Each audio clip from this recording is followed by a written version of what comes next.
Hello, everybody. I wanted to shoot a little video to talk a little bit about cravings because with the holiday season hot on our tails or in full swing, perhaps, it is a particularly difficult time of year to stay in alignment with the way that you want to eat. Although as I'm saying that, I'm actually really present to the fact that that happens in summer and it happens at, all kinds of different times of year because truthfully, there's always a reason to not eat in alignment with how you want to eat. There's birthdays and, happy hours all the time. So this video actually really applies to any time of year, but just because it's the holiday season, I thought it would bring a little extra attention to it because I know that with the extra Christmas cookies around the office and extra glasses of wine at Christmas happy hours and holiday parties, you're going to be eating more than you usually do, and you're probably going to be eating less healthy than you usually do. And I want you to understand how and why it's so easy for your eating to get out of control in a time like this so that you can prevent it from happening and still enjoy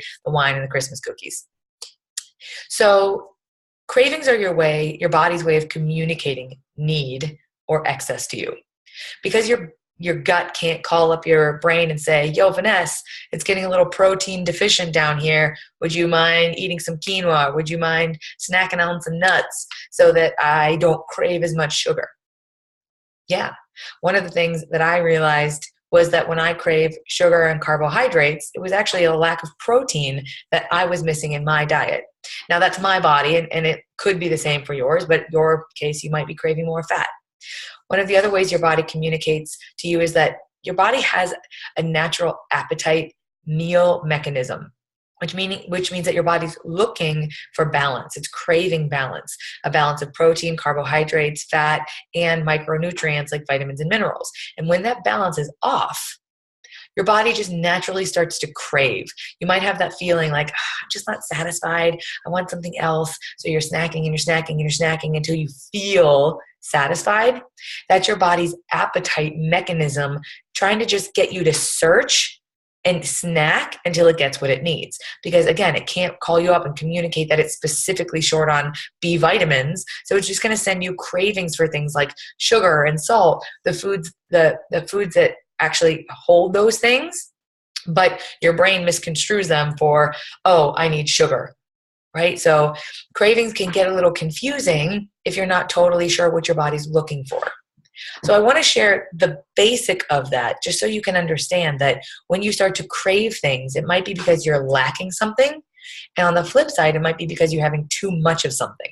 For example, if you start eating a lot of sugar, your body's going to start to crave a lot of sugar. So you may just be craving what you're eating too much of, and you might be craving what you're not eating enough of. That can be a little confusing, but all in all, if you're craving sugar, it's likely that you're eating too much sugar or that your blood sugar levels are too low.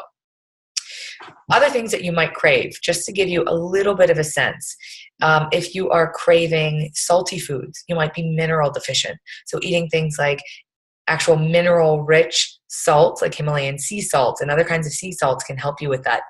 If you're not eating enough dark leafy green vegetables, which are rich in minerals, you may be craving salty foods.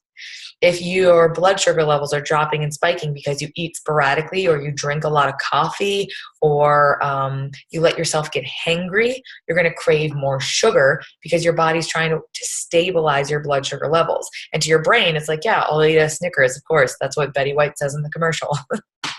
Now, other things that if you're craving like satiety, if you're craving flavor, you might be needing more healthy fats. If you're just simply not satisfied after a meal, you might be craving more healthy fats, or you might need a balance between protein, carbohydrates, and fat. If you're craving a lot of carbohydrates, it might be that you're protein deficient or that you're eating too many of them. So it's creating instability in your blood sugar levels.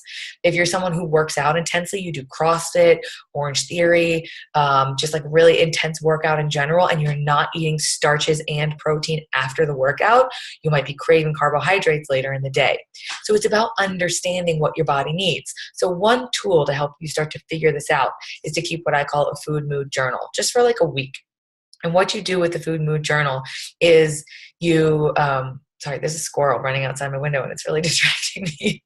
What you do with the food mood journal is you write down everything you eat and how you feel physically before and after, and then like 2 hours after. If you do this for about a week, maybe two, you start to put together, hey, when I eat apples, I'm bloated. When I eat a starchy breakfast, I'm hungry 2 hours later. So you begin to notice the conversation that your body's having with your brain. You can watch this video a couple of times because I know that you're not going to retain everything from one view, but I just want you to understand that going through the holiday season, if you really just aren't paying attention to making sure your body is getting what it needs, and you're eating an excess of sugar and wine, those cravings are going to start to ramp up more and more and more, which is going to make it harder to get back in control. So one little tip, whether you're in the holidays or any other time of year, if you notice that you're eating more and more out of alignment with the way you want to be eating, this is one simple trick that I always come back to no matter how far off I get or how out of alignment I get or any of my clients. Start your next morning with a green smoothie and high protein. If you can stick to greens and high protein breakfast, you're going to regulate your appetite much more effectively throughout the day. If you're really far gone, drink a green smoothie 3 times a day because the high mineral and nutrient dense greens with just like a little bit of fruit and high protein are going to set your body back on track. It's what I call crowding out. You don't have to start cutting out the sugar and the crappy food that you've been eating because it's really hard. You crowd it out by adding more nutrients in. So even if you've already binged and you've already had way too much food, actually add those in anyway, because it's going to help regulate you for the rest of the day or tomorrow.